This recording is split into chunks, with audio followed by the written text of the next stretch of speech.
O debate na Comissão de Serviços de Infraestrutura do Senado é sobre mineração, rochas ornamentais, atuação do DNPM, Departamento Nacional de Produção Mineral. Mas fica a impressão que o setor de mineração é uma espécie de patinho feio do governo federal. Nós representamos quase 4% do PIB. Aí isso sim faz a diferença do ponto de vista de políticas, de pensar um segmento. Os convidados para a audiência pública querem um novo Código da Mineração que esteja à altura de um setor que representa 4% do PIB. A discussão está começando. Essa reunião destina-se a debater a conjuntura da mineração em nosso país e, sobretudo, o esvaziamento do DNPM, que pelas responsabilidades que tem, ou seja, a gestão dos recursos minerais do país, assegurando, controlando e fiscalizando o exercício das atividades de mineração em todo o Brasil.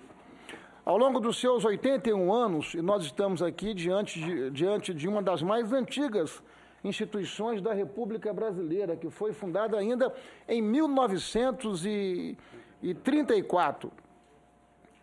E ao longo desses 81 anos de funcionamento, evidentemente, passou por altos e baixos. O fato objetivo é que da Constituinte para cá, com a extinção dos fundos únicos, inclusive o Fundo Único da Mineração, ano a ano, em que pese o reconhecimento que deve haver aos esforços dos profissionais e dos recursos humanos do DNPM, o fato é que, ano a ano, o órgão vem se desmilinguindo. Volto a reafirmar aqui o respeito pelos quadros técnicos e profissionais, mas o fato objetivo é que o DNPM se transformou num grande estofo, num gargalo, numa âncora, numa ameaça a impedir que a mineração em nosso país possa caminhar de maneira mais próspera, gerando ainda mais benefícios para a sociedade brasileira, a economia brasileira, considerando o extraordinário potencial que nós temos instalado.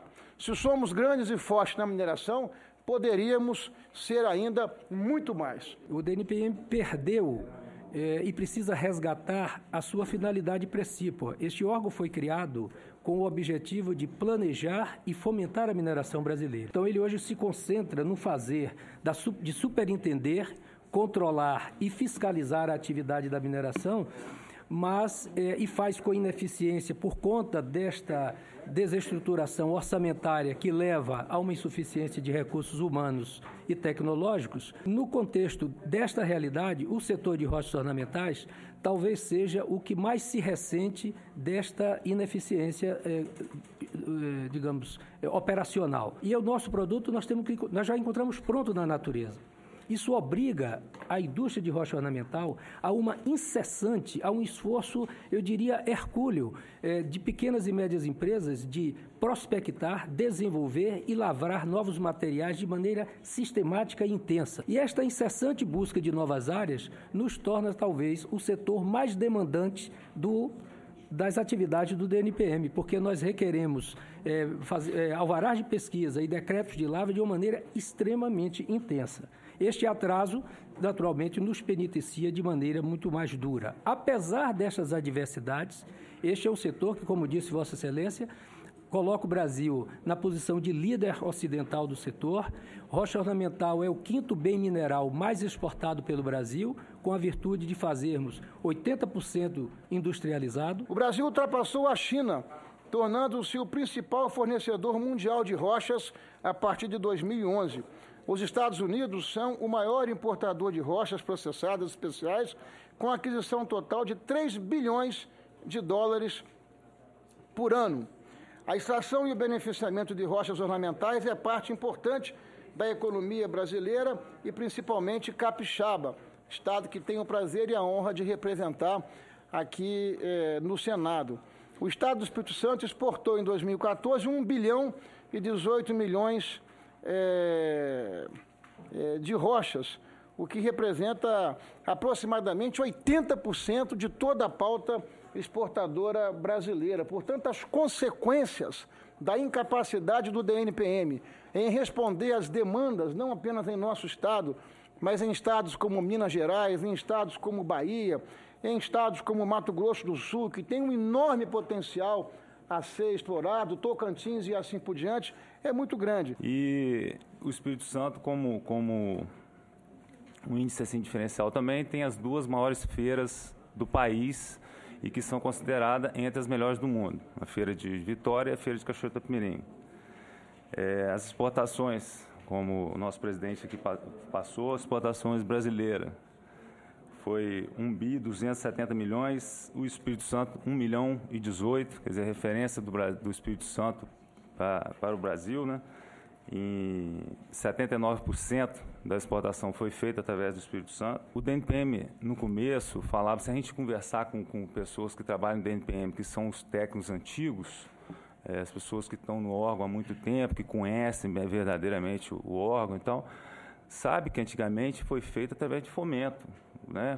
O órgão foi uma das características principais do órgão era isso, era estimular a mineração, dar apoio ao empresário.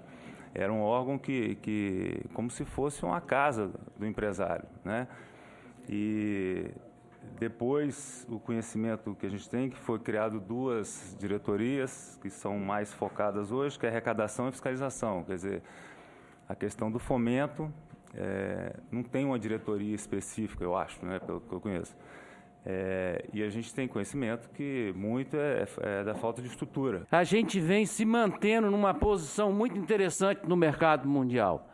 Então, nós podemos ser amputados desse crescimento em função da morosidade, da função da inércia do DNPM. O ano que vem, por exemplo, há uma condição da gente não ter nenhuma guia de utilização, nenhuma aprovação de um relatório em função de vocês ter visto aí o orçamento do DNPM. Não tem recursos para se trabalhar. Com certeza, o que já foi falado aqui realmente retrata a realidade. Não podemos tapar o sol com a peneira. Eu tomei posse dia 8 de junho, vou completar 3 meses de gestão, mas já venho acompanhando esses fatos há muito tempo, por ter sido superintendente do DNPM em Minas Gerais por quase 4 anos. O DNPM realmente vive esse estado de coisas, né, provocados não só pela demanda excessiva que existe hoje no setor mineral, nos últimos 10 anos, como também o esvaziamento dos seus quadros. Em Minas Gerais nós temos cerca de 1.000 planos esperando. Significa que são 1.000 indústrias que precisam se estabelecer e não conseguem, por causa do gargalo, por causa das dificuldades operacionais. Então, nós temos que pensar de alguma forma como encurtar essa distância do anseio da sociedade com o poder público como gestor do patrimônio mineral. Todo mundo pensa que o carro forte da mineração do Brasil, do ponto de vista de geração de emprego, da quantidade explorável, é minério de ferro. Então, nós, areia e brita, os agregados da construção civil, movimenta muito mais. Quer dizer, o estado de São Paulo, a região sul, sudeste, ela se completa de um bem mineral talvez tanto importante como o rocha ornamental, como os metálicos também, né? Então, nós precisamos ter um olhar diferenciado e proposições à medida que a tecnologia, que o consumo, que o mercado exige para esses diferentes segmentos. Eles rodam, a máquina roda de uma maneira diferente para cada segmento desses. No próximo bloco, a CEFEM, a compensação financeira pela exploração de recursos minerais. O Brasil cobra no minério de ferro explorado 2%, como eu disse, de CEFEM do valor líquido.